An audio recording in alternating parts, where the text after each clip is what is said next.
எல்லாருக்கும் வணக்கம். நான் உங்கள் சிவனுக்கு இனியவன். இன்றைக்கி நாம் ஒரு அற்புதமான ஆலயத்துக்கு பார்க்க வந்திருக்கோம். அதாவது சிவபெருமான் சுந்தரருடைய திருமணத்தை தடுத்து ஆட்கொண்ட திருத்தலம். அந்த திருத்தலம் தான் வந்திருக்கோம். வாங்க ஆலயத்தை நோக்கி போகலாம். ஆலயத்துக்கு முன்னால் 7 நிலை கொண்ட ராஜகோபுரம் கிழக்கு நோக்கி மிக அற்புதமாக அமைந்துள்ளது. சிவபெருமானின் திருப்பாதம் பதிந்த பெரும் புனிதமான பிரதானமான திருத்தலம் இந்த திருத்தலம். இந்த தலத்தில் இறைவன் கிருபாபுரீஸ்வரர் என்ற பெயரில் அமைந்துள்ளார். அதுபோல அம்பிகை மங்களாம்பிகை என்ற பெயரில் அருள் புரிகிறாங்க.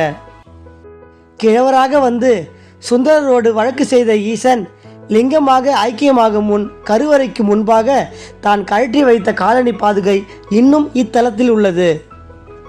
தேவார பாடல் பெற்ற நடுநாட்டு தலங்களில் 14வது தலம் இந்த திருத்தலம். பித்தா பிறைசூடி பெருமானே என சுந்தரரால் பாடப்பட்டது இந்த திருத்தலம். ஆலயத்துக்கு முன்னால் சுந்தரமூர்த்தி நாயனாருக்கு தனி சன்னதி. முதலை உண்ட பாலகனை மீட்பது போலவும் கிழவராக சுந்தரரோடு வழக்கு செய்வது போலவும் சுவை சிற்பம் அமைந்துள்ளது.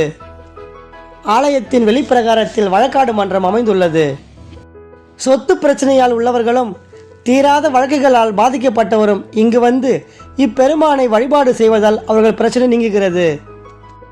இந்த திருத்தலம் விழுப்புரம் மாவட்டம் திருவெண்ணைநல்லூரில் அமைந்துள்ளது. அனைவரும் ஒருமுறை சென்று தரிசனம் செய்து வாருங்கள். மேலும் பல சிவத்தலங்களை பற்றி தெரிந்து கொள்ள சிவனுக்கு இனியவன் என்ற இந்த ஐடியை அனைவரும் ஃபாலோ பண்ணுங்க. நன்றி.